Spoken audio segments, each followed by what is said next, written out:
Mustache. So yeah, I just shaved the goatee part.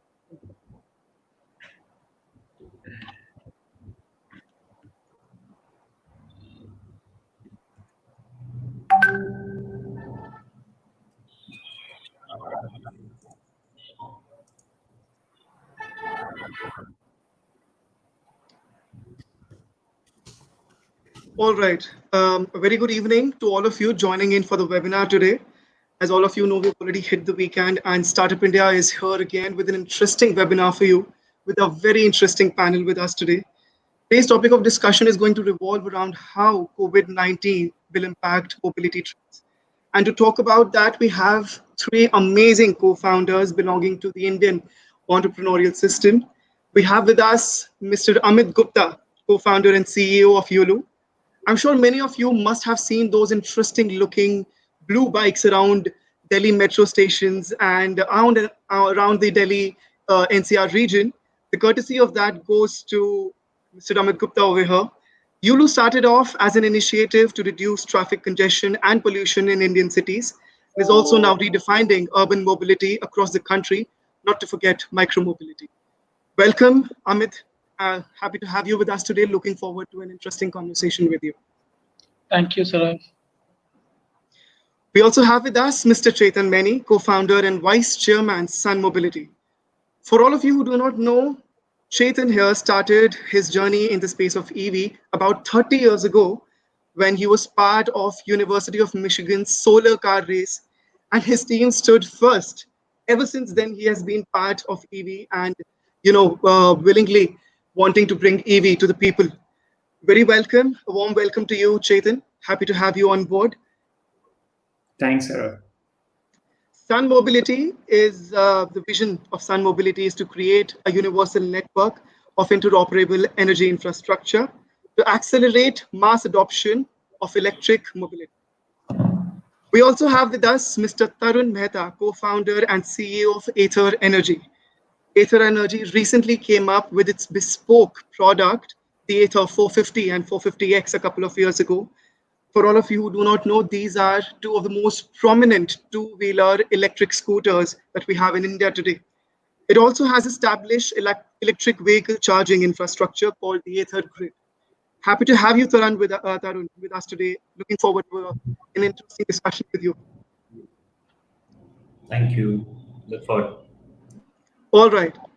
So now directly jumping into the heart of our today's discussion, that is how COVID-19 will impact mobility trends.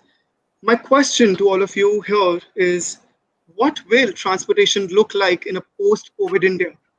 And how will that affect India's transition to clean mobility? Starting off with you, Amit, what are your thoughts on that?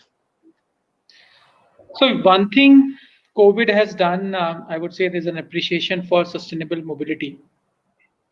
The fear of coronavirus, and that is leading to social distancing.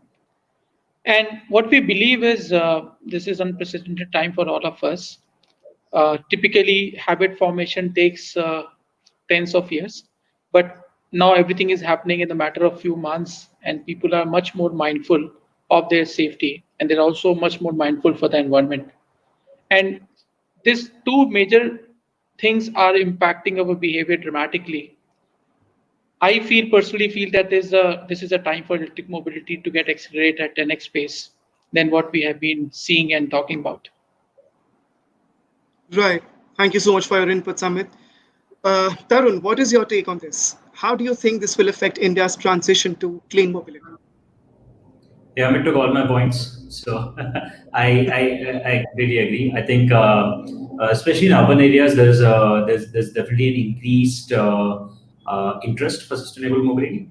We're definitely seeing more people, especially after lockdowns, come out and like their interest in going electric is higher. What this means for the larger mobility space, though, I would say, I think for a while, maybe a year, public transport definitely takes a backseat. Public shared transport, takes a backseat. Right. That becomes hard.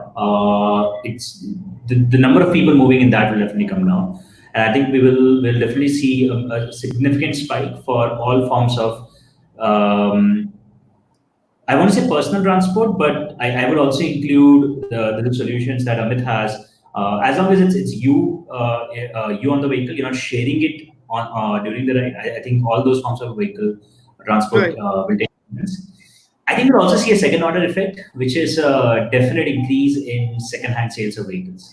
Right. Due to a variety of reasons, including actually unemployment right now, we are going to see the second-hand market increase significantly, and I think a lot of people will opt for that. Yeah. Very rightly said, especially after the BS4 to BS6 emission norms. A lot of automobile players are still in that transition. And Yes. as with that, the prices are expected to go a little higher as well. So the youngsters have that in mind and they are shifting towards second-hand options. Thank you for your opinion there, Tarun. Chetan, would love to know your thoughts on that. How do you think this is going to affect India's transition to clean mobility? So the entire industry is going to be down for the year, so we got to take that. But I think the EV industry may probably pop out a little bit faster than the other parts of the Understood. industry. The degrowth may be less in this area. I think the two things that I see to add on to what Amit and Tarun said is one, I believe that people are going to look for affordable solutions and that can be used for multiple purposes. So there are going to be more challenges that they're wanting for a very specific area that they would need to buy one thing for all purposes. And so therefore, this is going to become very important. And I think affordability, electrics are in general going to have lower cost of operations, but there's also going to be affordability in the perspective of new financing models, be it battery financing, swapping, or other aspects to communicate to the value, the proposition for the consumer. So this is going to be very important coming out. The second is I think that in addition to the shared market that may have a big challenge, I do think that the delivery market will increase a lot in the next 12 months or so. The e-commerce side of it, people are more open there to going electric this area because of the cost advantages. So I see that's one segment, both at a two-wheeler and three-wheeler, and maybe smaller four-wheeler form factors that has a large opportunity to go electric. And the BS6 adds to that.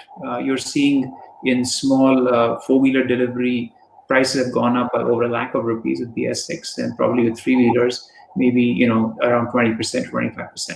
So that's the right time to capture the delivery side of it. And while I think shared transportation may have a challenge, some of the shared may become shared but still be private. So people may use autos a lot, for example, right? Maybe not the four-seater ones, but go alone in that area. So it is still shared, but the process, will and therefore there may be a higher demand as a result of it because people aren't going to be using them individually.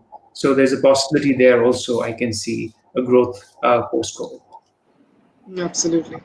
So yeah, the unanimous thought is actually that EV is definitely going to get a push during this and post this. Also, Sun Mobility, I believe, has been working on the quick interchange station that is like an interesting plug and play model that we have been recently seeing in news ever since this has been into play. Yeah. From a similar question to seeing how EV is going to see growth in the coming time, another question that I have for all of you is with our electric vehicle fleets growing in size, we can expect a significant impact on the power demand as well in India. What are the potential challenges that can affect EV adoption? Amit, what are your thoughts on this point?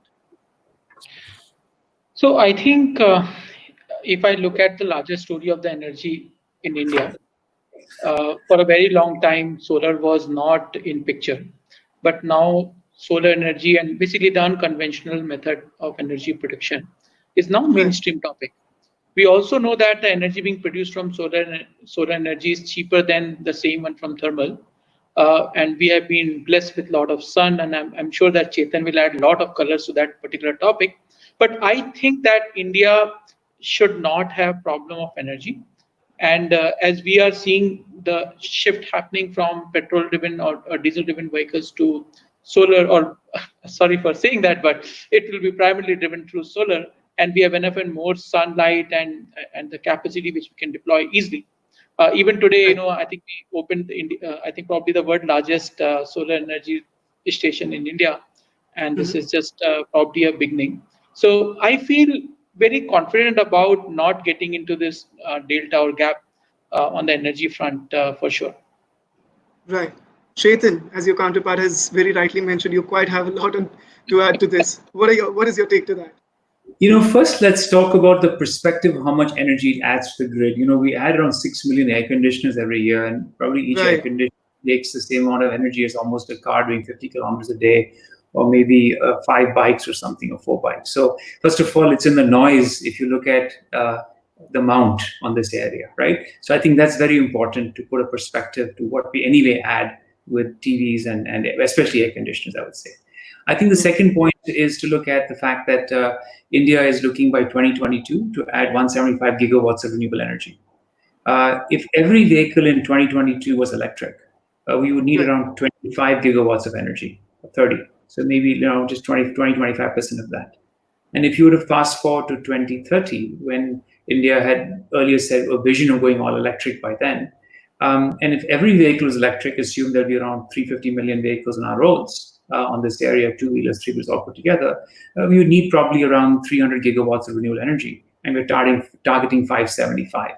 So if we continue our renewable targets in the country, at a very theoretical level, we can actually have all surface transportation that could be powered by renewable energy. So neither would we have a challenge around the amount of energy being generated, but also we wouldn't have a challenge about it being the source of the energy, which is important to link the two up. And I think the key thing that has to happen is a link between these policies to come forth. For example, Delhi has been talking about that if you have multiple charging points, you could potentially integrate them and get renewable. So if we were to put, charging swapping stations around, or Tarun's talking about his Ether grid system around, and he could actually go and connect them together and say, I'll now buy renewable, and with renewable at $3 a unit, and we can get rid of other certain cost structures, you're talking about a very effective solution with even distribution cost of being under 4.5 rupees, right? And sustainable. Someone will actually put it up for you, and you can buy it. I think that's when you can really see this. So I don't see the challenge. I see it as an opportunity if we align policies correctly. So that's where there's a big push from a government perspective. Very rightly, Saran. Some interesting stats there by you. Tarun, taking the conversation forward and asking you a very similar question, do you see, given that it is an opportunity rather than a setback, the production for your product? Are you thinking of scaling it up? Are you thinking of making it more available to the market in the coming time? Yeah, obviously. What else Northerners got to do? So, Understood. well, actually, more so because of COVID. Pre-COVID, we had two big focus areas in the company. We were obviously focusing on scaling up, because this is the big year when we go from 2 cities to 10 cities, right? And hence has got to scale up substantially this year. We also were focusing on multiple different products and a lot of new product development. Post-COVID, this has actually brought in more focus, and what we have been able to sort of realize and do internally is that, listen, next 6-9 months, all we've got to do is blinkers on, just focus on operations, just basically make sure we basically 10x what we're doing right now, and just put this up in terms of sales, scale this up in terms of distribution, scale this up in terms of production. So, and actually, when every plan's gone haywire because of COVID, things have moved by few quarters, in some cases a year. The one thing that's actually not moved pretty much at all is the expansion plan. So the production capacity expansion is literally just 3 months delayed, just the lockdown delayed. Pretty much on track. The city expansion plan is actually just 2 months behind schedule. So it's actually brought in a lot more focus to expansion, because if you got a product that makes sense, then you just got to scale it up, scale up the sales, scale up the production. That's what we're doing. Right. It's actually very interesting to know, Tarun, that, in contradiction to what the general talk is out there, that so many things are taking a setback. Every supply chain, every vertical is taking a hit. Your plans are quite on track. Happy to know about that. Chetan, just wanted to discuss about something that Sun Mobility has been, quite in the headlines for collaborating a lot with vehicle manufacturers, battery cell technology providers, fleet operators, and so on. A lot of emphasis is being put on collaborations in a post-COVID time as well to accelerate adoption of EVs. What are your thoughts on this? And is there any change in strategy that you have brought in ever since the post-COVID region has been there? So I'm a strong believer that in this new ecosystem, this new world, it's going to be one of collaborations. It's one of Right. where the responsibility and investments can be done by several people if we want to grow and create that kind of scale of a business, right?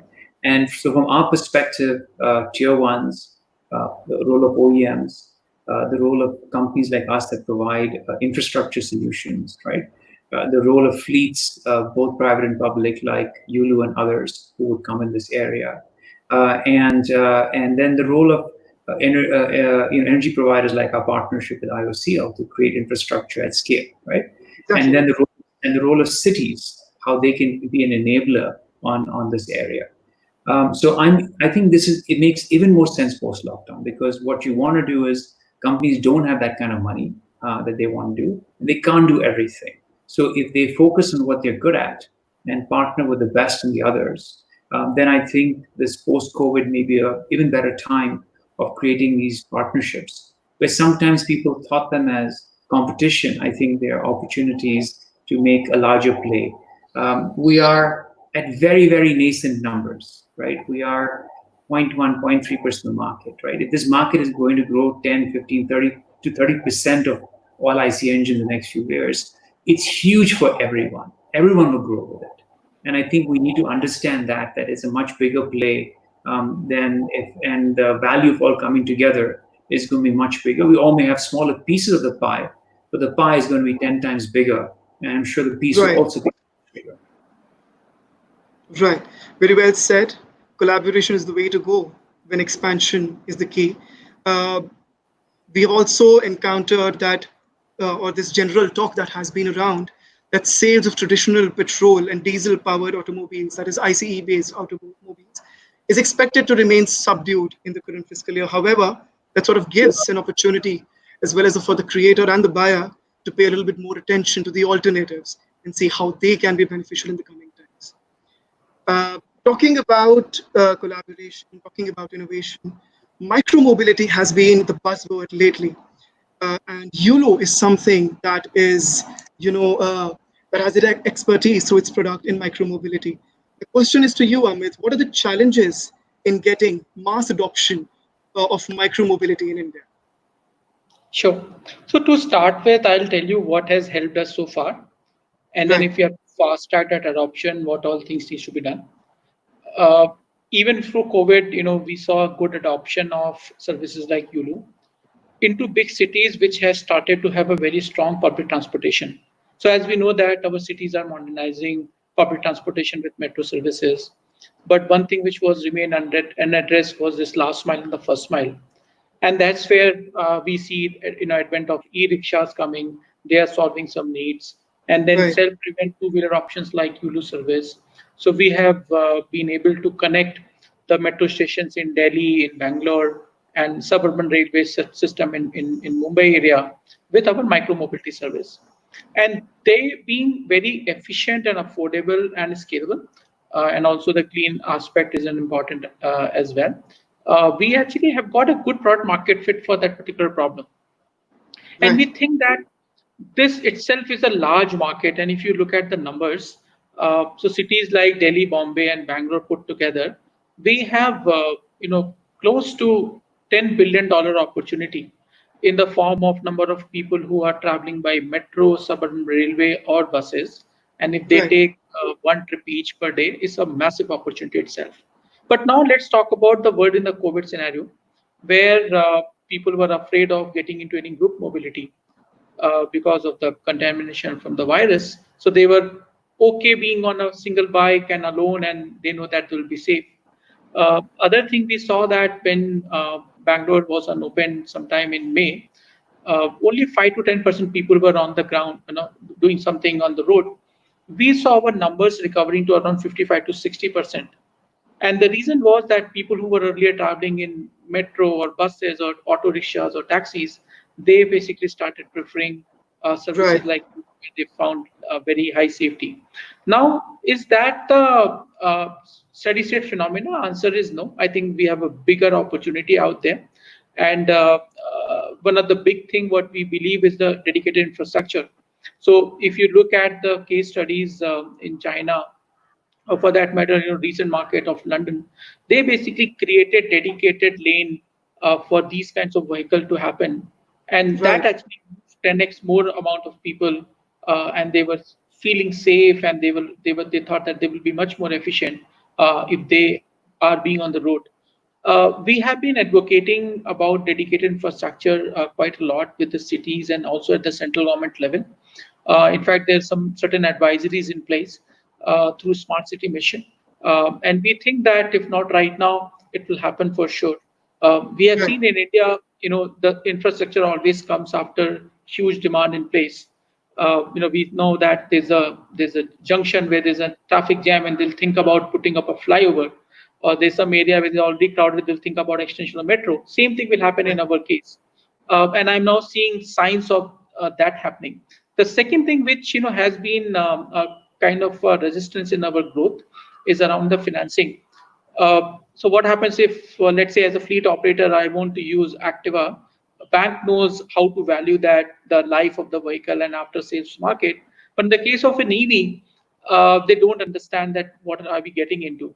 So as a result, our cost of financing of those vehicles are very, very high. We actually pay almost 70 to sometimes 100% premium if we take an EV versus a petrol, and that actually is a deterrent for us to go for a hyper growth stage. We have been requesting via various forum to ministries directly, etc., that if we can have some kind of fund in place where we can take these vehicles on loan, on easy debt, so that we can accelerate our journey. There is also some work happening on the FAME front where some incentives have been given. I think we need more of that, some more favorable policy. Minister Gadkari the other day was talking about how do we make all of these vehicles in India, and I don't Right. think so. It will happen tomorrow. There has to be a roadmap where we incentivize domestic production of the vehicles, and hence make it cheaper, reliable, make it Indian context, and even that's the third part, which I think will increase that option further. Very rightly So said, Amit.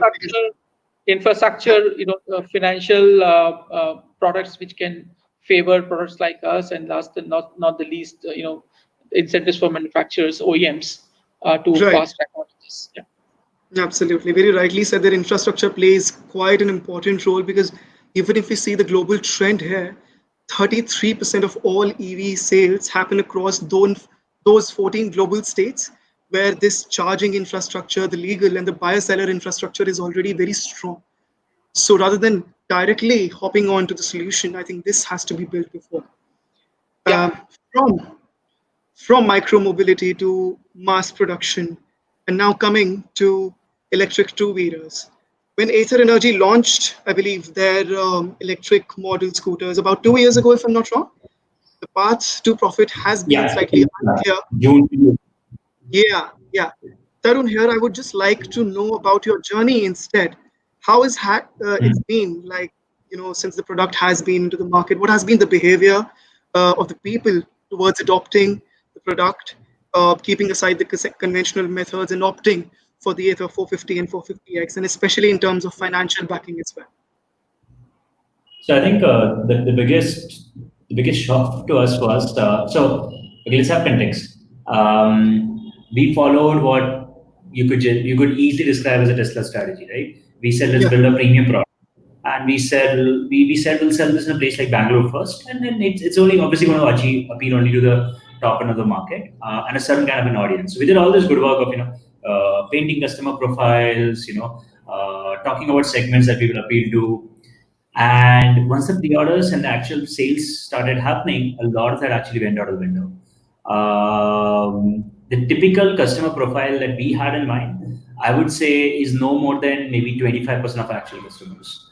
So who's that 75, right? yeah, And that's a very good one. What's good is that the product was not designed to be very niche. It was just with the price at that point, we just felt it would sell only to a niche audience. But we've been quite amazed with, and I think overall markets moved a lot over the last 4 5 years. right, When we were studying Ether, I remember like a big thing in our heads was that we've got to climb a huge mountain of convincing customers that this is cool. that electric is interesting, that electric can be fast, it's not a toy, right? We're really worried about it, especially with our strategy. And I think by the time we launched, and especially in the last 1 year, we've seen a complete 180-degree shift. Because of the amount of conversation around electric, because the amount of drumbeat the government has done talking about electric, the amount of how media has ended up portraying electric, we're seeing people walk into an experience center expecting to be wowed by electric, right? They're like, yeah, kuch to bahut interesting hoga if it's electric, right? Like they're expecting it bahut awesome hoga. This is the next generation.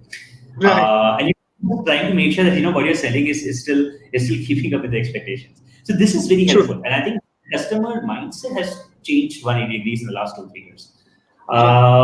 From a financing perspective, it's been a very interesting journey because, as everybody knows, starting electric vehicle business, you're not going to be profitable off the bat. We were not even at a unit economics level. And it was a little bit of a scary journey because when we began production, we started at some substantially negative unit economics to the point that at board level we were pretty concerned. And I called up every single consulting company out there, from McKinsey, BCG, Bain, like every single firm, right? We really were trying to figure out, bhai, kya karenge? Like this unit economics is crazy. And honestly, not everybody had an answer. Actually, almost nobody had a very clear answer because people had not seen cost really fast. And I realized later what happened is everybody was looking at this as an IC engine. In an IC engine world, your cost does not fall down by more than 8, 10, 15% over several years. Right. Electric, the ecosystem is so new that your new product introduction costs are like crazy high, but they can fall through a cliff very quickly. Same happened for us. Over the last 2 years, we've been able to reduce the cost by about 50%. And that's changed the unit economics obviously massively internally. Financing, I think we've been lucky. We've had strategic investors like Hero MotoCorp. We've had financial backers like Sachin Bansal, Tiger Global backers through over several years. So financing at company level has not been extremely tricky. Product financing, just to add to what Amit said, actually that's one thing we're focusing very deeply on. When we talk about partnerships, the biggest partner we are looking for is a strategic financing partner. Electric is actually a very good play for a financing partner because you've got so much data coming, you've got so much more predictability than an IC engine. It is just that it's new industry. And so the HDFCs of the world have still not really have not built out enough models on how to finance this. But that subscriptions, leasing, that's one place we're spending a lot of time on. Hopefully, we're able to crack this in the next couple of years. Right. Thanks a lot for telling and walking us through your journey, Tarun. Quite helpful in understanding how the scenario is and how a startup like you needs to take on issues. From that to moving forward to what the center feels about the EV situation in India. Before pointing this question to Chetan, I would just like to highlight something. The union budget for this year did keep aside 4,400 crores for implementing plans to clear the air pollution in the cities. However, there is no distinction or no distinct budget kept aside for EV, although a lot of the industry was expecting that to happen. Chetan, what do you feel are the critical aspects that will enable the development of EV ecosystem in India? For example, any incentives and policies or charging infrastructure and more. What are your thoughts on that? Chetan, I would just like to highlight that you're on mute. Sorry about that, sir. No problem. I would say that the government has done a first step on the FAME 2 policy, so that's a positive step, right? But that needs to be in many more areas to be changed. One is, how do you create something that's more technology agnostic? The policy only looks after certain parts of the vehicle segment and not all vehicle types. It also doesn't look at all technologies. For example, it has a policy for fixed batteries but not swappable batteries, an example. So it needs to be technology agnostic to allow it to contain other areas. Two, while things like GST have come down, to 5%, if tomorrow you were doing charging services, swapping services, you'd be paying 18%. So if you're trying to bring large infrastructure to support electric mobility, it doesn't make sense that a taxi driver or a rickshaw driver pays 18% on tax for driving green. So it needs it's a conflict on this area that needs to be looked at on this front, right? So I think from a government point of view, at a central level, these are important, right? Then at a state and a city level, there are a lot of challenges often seen in registration, especially of new form factors, operating new mobility solution products. And so Right. therefore, they all need to come under a larger picture of how electric mobility can be adopted in cities, right? This also relates to infrastructure. It's very difficult sometimes, Karnataka is high expensive to put up infrastructure. Cities like North India make it much easier. So it's a very regional level of the cost of adding infrastructure, the transformer cost, spaces for doing it. So all of this has to come in at a city level that would allow the infrastructure to come in, right? Then I think we need to spend a lot of money on the R&D front here, and to build up competency, and even more likely with India's plan to make more of it made in India, there has to be more investment and incentives. So incentives for startups to allow them to probably make more things here, and incentives for larger companies who are investing in R&D to get more benefits from them, which was there, but it's kind of removed, and now they're talking about that area, right? And the last piece of the puzzle, I feel, is this cluster development of supply chain ecosystems along with skilling. China was very successful because there were clusters being created for manufacturing on this area. And so therefore componentries and systems became very easy and multiple companies came in. We are having a challenge where while you've got OEMs and other people, the tier one industry is not scaling at the same level. And so therefore there can be more areas, policy that have followed for the mobile phone industry and others. Those parallels can be taken to see what can be done to create that at scale. And then I would say skilling is a big challenge. Skilling at technician level, skilling at R&D capability level. This is an industry-wide thing if we want to build a world-class ecosystem in the country, right? Flashback to 1990, early 1990s. You had every corner somewhere someone could go and do a software degree in 3 months, 4 months, and come back. You need 50 to 100 finishing schools for EVs, right? Where people can go for 4 to 6 and come. And you need that at technician level. You need that at safety. You need fire engine people to know how to manage cities. So the entire skilling, right from every piece of the ecosystem, has to be thought of in a very big way to bring it. So it's not just one person's role, it's also going to be industry and government working on a lot of this. And I think the vision has been laid out by the Prime Minister and by the government. There's a gap between the vision and the implementation of that to really make an impact in the country. Very rightly stated. Thank you so much for sharing that light on what all changes at the central legal level we could have or improve, or what are the existing scenarios to that. Since we've already discussed initially in our discussion as to how the trend is changing towards opting for second owner vehicles or refurbished BS4 consignments, I'd like to ask all of you, since we have already established this, what are the key elements, according to you, which will bring behavioral change in the younger generation to shift them towards sustainable mobility or EV, electric vehicles? Starting with you, Amit, what do you think are these key elements that will bring about this change? Sure. So one thing is a fancy answer. As a kid, if someone asks you which channels do you watch, people will say some, Net Geo or something like that. But in reality, I don't think so. People are willing to give a premium yet for sustainable mobility. I think what is advantage in our hand, naturally electric mobility is giving us a lower cost of ownership, which means that we can provide a solution which is cheaper. So that is actually the first line of thinking. Second thing is, Tarun was, by the way, downplaying it, but the experience of riding an EV is actually amazing. Trust me, if you are riding an ether scooter or a car which is running on electric energy, you will not like to go to an ICE engine, driven vehicle for sure.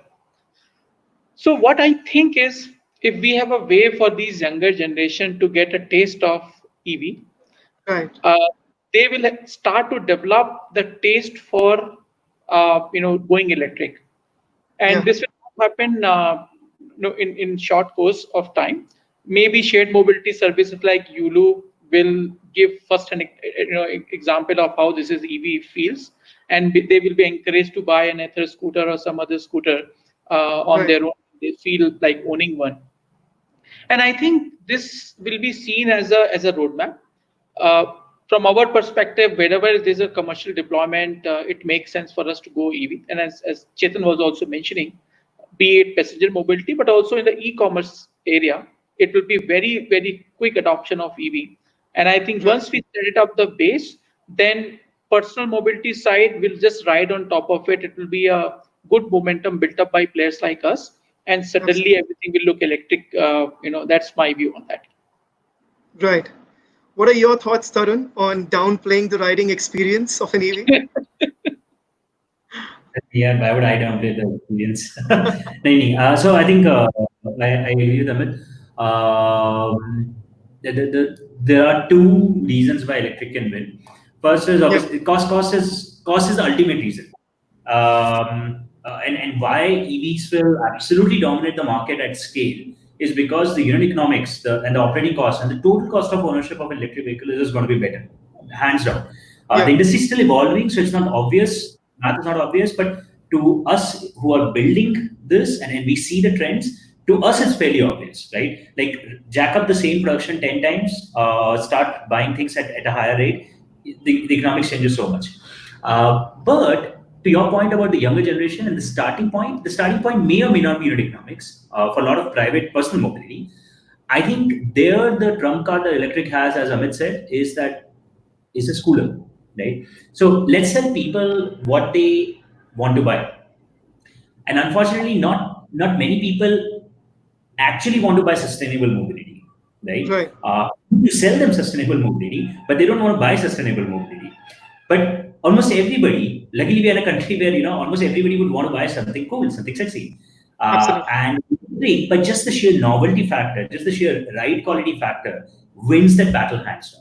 Right? So let's package electric in something that is absolutely incredible, something extremely exciting, and at least in the personal mobility space, in the personal ownerships model, that's a very nice package to sell electric, right? Unit economics is a beautiful battle that electric is already won for you on the mass mobility side, shared mobility side. On personal, you've got the sexiness and the coolness factor.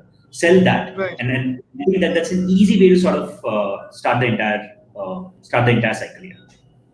Tarun, actually, this brings to me a point where talking about the conventional two-wheelers, there was a time, in fact, even right now, so there was a time when for a particular quarter, the entire two-wheeler automobile sales dipped, and Royal Enfield was the only one whose sales doubled during the time. So I totally get your point, that aesthetics feel that you're talking about, bringing that into play and selling it as a package rather than just focusing on that sustainable word. Chetan, would you like to add something to that? Yeah, so I'll since personal mobility has been covered, let me cover the other side on this area, and I'll share it. And I think there also this experience is very important, right? Was talking to some auto drivers who've been using the Piaggio electric autos with our swapping solution. And the comment is, after working 12 hours a day, I go home and I'm relaxed. I don't have to shift gears. There's no vibration. I can spend time with my family. Now, you can't tell this guy that buy this electric. He has to experience this for a month and say, wow, I'm going to go back, right? At the same time, people in that sector don't want to change in their behavior. Right? So that's a little bit opposite in some areas. So for example, if they're going to use to refueling in 2-3 minutes, they want refueling in 2-3 minutes. If they're used to paying what they use every day, they want to pay every day. So there, what you're doing is you don't want to change habits. You introduce new models like the swapping side, but you make the experience better. So for example, you say, it takes you 5 minutes to refuel, we'll refuel you in 2 minutes, right? It's going to be 20% to refuel on this area. And you know what? It's fully digital enabled. They come in, they do it, they don't even have to do anything. It's automatically taken from their wallet. And within a month and a half, we found 70% of people went to digital. This is a typical, which he would never do it, always do cash transactions. But he found it so much easier on this area. So I think it's about experiences and adding the digital piece to that also, which we can do, be it on sharing business like Amit's looking at, or telematics and other things that Tarun is doing, or the solutions that we are looking at this area. So this is all about being plus plus. We'll give you everything plus plus, and we'll package the entire thing cooler with more styling. But fundamental is that we're going to give you performance that's on parity or better with ICE. That is critical. If you're able to give it to them, then the whole experience drops as a compromise. So you have to start with that and then say, what else can we do better with technology and business models? Right. And if you really want to look at a fancy example of somebody who's too eager to tap into this market, let's just talk about Elon Musk for a second and how eager he is to bring Tesla to India. Building on that, so whatever discussions that we have had, whatever responses that I have received from all three of you is actually that during these pandemic hit times, even though the standard automotive and automobile industry is actually subdued, it is actually giving Evie an opportunity to make its mark, to establish itself as a reliable space, bring out the product as something that can be adopted, and so on. Amit, just a quick question that I had for you, that is that, Yulu being a leader in the shared mobility space and mobile mobility, what are the steps being taken by Yulu in terms of safety and sanitization for the riders in that way? So after coronavirus lockdowns, the moment they were started to get open, we did a quick survey and everyone was worried about getting infection. So we started sanitizing our vehicles multiple times per day with a WHO certified chemical. And to make things even better, we started showing the last time stamp when was this vehicle being sanitized. So we did extensive review of China's playbook, who actually started much ahead of India. And Didi, Hello Bike, all of them were doing the similar thing. And that actually helped us a lot. Apart from that, we also have been educating our customers that after, when you are riding the vehicle, you have to wear mask, which is anyway mandatory. But just after riding, you finish your riding, you sanitize your hands, and you're absolutely okay. So only 3 touch points in our vehicle, which is 2 handle and 1 seat bar, just to pull up for the stand. You're pretty safe from the virus perspective. And we being walking the talk actually also helped. They see our bikes being sanitized when they pick up the vehicles. They see the timestamp. So it is like building up trust by doing things which you have committed. And that's how we have been able to establish ourselves as the safest mode to move around in the cities. And hence we have basically gained a lot of market share from others. Right. That's quite interesting to know. Talking about leading the space, Tarun, I recently read somewhere that Ather Energy is also tapping the data world besides providing chargeable options and, of course, the electric two-wheeler that you have. So how is Ather Energy leveraging the cloud to build and scale the smart mobility solutions in India? So for us, very early on, one of the big beliefs was that with vehicles going electric, they are going to be automatically generating so much data, just at the sheer powertrain level, that we better have connectivity on the vehicle to be able to use this data. Initially, honestly, it was more of an engineering conversation to sort of pull this data back and then use this data to build a better vehicle next time onwards. But as time went by, we realized that if you build an interface on top of that connectivity module, you could actually let the driver do a lot with the vehicle.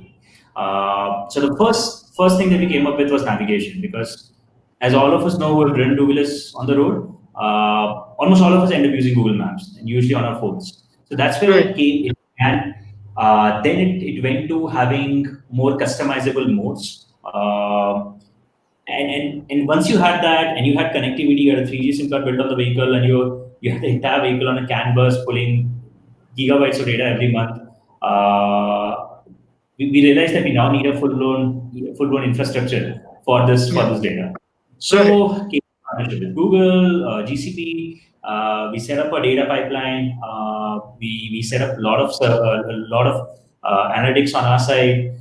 And gradually, as we became more and more comfortable with all of this, we started talking about software upgrades. We realized that if we could take all this data, not only could we use this to improve vehicles the next time around, we could actually push some firmware upgrades, push some tweaks, push new UIs, new features onto an existing vehicle. And that basically became then a more customer-facing conversation, which is why we talk about that a lot. We have subscriptions where people can pay, take these services. For almost everybody who's bought a vehicle in the last, actually any time since we began, the vehicles only improved practically every other month because we push a software upgrade out, right? When the vehicle came out, the best range that you could do on the vehicle was 65 kilometers. They went up to 75 because we were able to push a new range out after you bought the vehicle, right? We were able to improve your navigation experience several times. Like Yeah. it became faster, it became smoother. You could search for more things than it was possible in the past. We were able to like tweak your light settings and all of this remotely, right? So you never had to come to a service center, get somebody to flash something new. It all happened remotely. So I think there is a massive opportunity on the back end, which is to use data and improve the product. But there is a bigger opportunity on the consumer side to offer Right. something new, offer a new value, which is not available in the entire two-wheeler world today. Your vehicle actually improves over a period of time. It is not just a depreciating asset. Right. That just blows my mind. Like somebody who's bought the vehicle and has stayed with it for 6-9 months and has seen these upgrades come, it just blows their mind. Like my vehicle's actually gotten better. How like this is Yeah. awesome. So that's what we're doing. Obviously, there's a large team that's building all of this. It's probably now a largest engineering division, almost 60, 70 engineers just in that, That's it. keeping up. But I think it's starting to pay off. That's quite something interesting that Aether Energy is building on.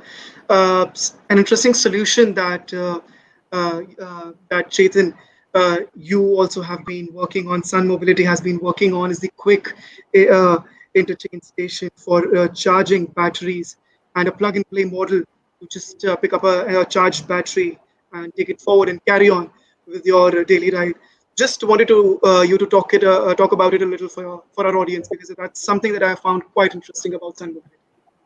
Yeah, so broadly, we always said the challenges in electric mobility is high cost, Yeah. long waiting time, and range anxiety.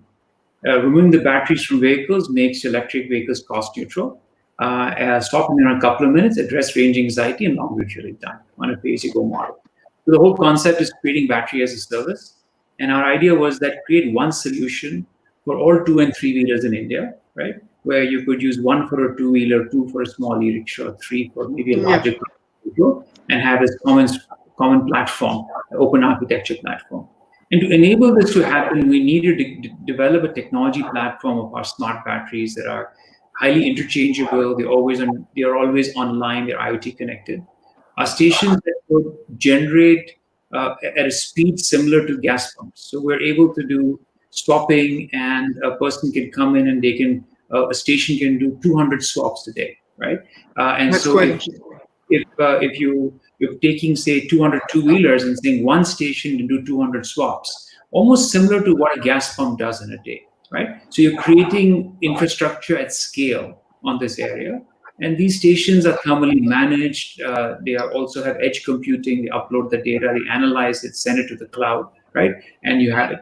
And then there's our smart network that connects the customer, connects the batteries, connects the vehicles, connects the stations all together so we can manage it, right? So customers know which station is where. It also knows how many charge batteries are available in that station in real time. So when they go there, they can automatically do it, and the entire transaction is highly digital. So idea is that it's trying to figure out energy as a service with a large digital platform to finally get customers whose experience is faster, cheaper, and better than status quo. Right. So the electric vehicle just simply needs to be compatible with your battery, and I think Yeah, so what we have is a simple dock which has its own ECU processor in there, which links up to the vehicle system, and so that's designed that can be integrated with any OEM, and so we provide that to an OEM. So this allows a reduction of time to market because we have those pieces in there, and we are open to working with any OEM as far as we're concerned. We are seeing ourselves as an Android platformish kind of approach of how we think Right. for energy. That's quite interesting. Really hope to see it scale up and just see it in every other corner and see Yeah. and myself use it. Just something actually that brings me to the last question for the day to all of you. Trying to wrap up the discussion that we've had and give our audience a sense check as to how EV is going to be catalyzing in improving so many things in the future. A question to all of you: how the EV sector in India is yet to solve the problem of reducing pollution at source. How do you think can the industry work together to solve for this? Because as we have encountered, there are not many entrepreneurs today as compared to other verticals who are innovating in the space of EV. And there are hardly these are some common known faces that we come across on a very regular basis. So what do you feel, how do you feel can the industry work together? Starting with you, Amit, what are your suggestions on this? What is your take on that? See, first of all, if you look at the manufacturing aspect of the EV, to start with, we're talking about, I think, 80% lesser components, even in the Right. case of two-wheeler, and the complexity reduces significantly for the four-wheeler and three-wheeler. And which means that when you're manufacturing these vehicles itself, you are consuming lesser energy and hence basically creating lesser pollution. Now, talking about the running part of it, we clearly know that the emission is not there. People have been worried about that, from your mining of the coal to getting it to the power, or you are still using something which is being created by that. Basically, the electric energy created by coal, uh, which is not clean. I think the argument is around the sun or renewable sources of energy that to be used at scale, and I think that's the answer. As and when the India's need of energy will go up on the electric energy side, we clearly know that the cost of energy being produced from solar is cheaper than coal. So there's no point Right. for us to go backward and create some thermal powers. So natural instinct would be, or plan would be, that we'll put up more and more solar energy, and Right. hence the situation will be better. Uh, so this is at least my argument, and I think we will be moving forward, and the word in that setup will be much better than what we have right now. Right. So tapping into the geographical aspects of India, I believe, is something that can prove to be very beneficial. Tarun would like to know your thoughts. How do you feel can the industry work together to solve the pollution problem that India faces? Not as a very different view. I think honestly, I, I I think the first and foremost problem to solve is just more sales. Right? We just need to be selling more electric vehicles because even if you were to use the exact same electricity that is coming out of our grid today, which is a very polluting grid, and I acknowledge that, but even if Yeah. you were to use the same grid with a comparable electric vehicle, it is still 50% cleaner. So I think step one is just replacing as many petrol and the diesel vehicles with electric vehicles as possible. Once you Right. get there, then I think then it gets a little bit nuanced, right? For example, if you're in the swapping on the charging business, there is you need one or two things. Either you need to be able to tie up a lot of your stations together and buy renewable energy in bulk, or you need a change of regulation at a central level that allows you to specifically use renewable energy, even if you don't have it on site. We'll also probably need some entrepreneurs to be able to sell some sort of a home kit for people to go electric at their houses. And it's very funny. Like what we have seen is a very interesting trend that people don't have, let's say, a solar module set up at their houses for their Yeah. day-to-day electricity needs, right? But the minute they decide to buy electric, they're saying like, hey, can I also have solar charging with it? And all I'm thinking, you could have had solar charging before this also, right? Your Yeah. house could have been running. Like it's not like that is also giving electricity, which is the same as what the scooter needs, or the car needs, or your pressure cooker needs, or sorry, Very your true. needs, right? Yeah. Very But true. something flips in a customer's mind, and suddenly he's like, yeah, now I'll go all clean. So actually, honestly, at this point, for example, we don't have a solution. We just haven't had the time to build it. So maybe there could be more entrepreneurs coming there offering. And it's got nothing. The interesting thing, it's got nothing to do with the OEM. It's got nothing to do with the vehicle. We're literally talking about can you just all the panels that exist, right? Just sell to this audience, right? Yeah. So maybe that's a small step towards this. Quite an upfront and quite an honest approach you've mentioned over there, Tarun. Thank you for your thoughts on that. And Sarah, Chetan, just a please, Amit. confession. Just a confession. I'm actually energy neutral. The Okay. solar energy being produced from my home is powering my home, my scooter, and my car. That's amazing. And I get some money from the energy distribution company because I am surplus right now. That is great. And Quite you an also get interesting paid point for our audience to pay attention to. That's quite an interesting fact you've highlighted here, Amit. Keep doing that. Chetan would like to know your thoughts on this. How can the industry work together to solve this issue?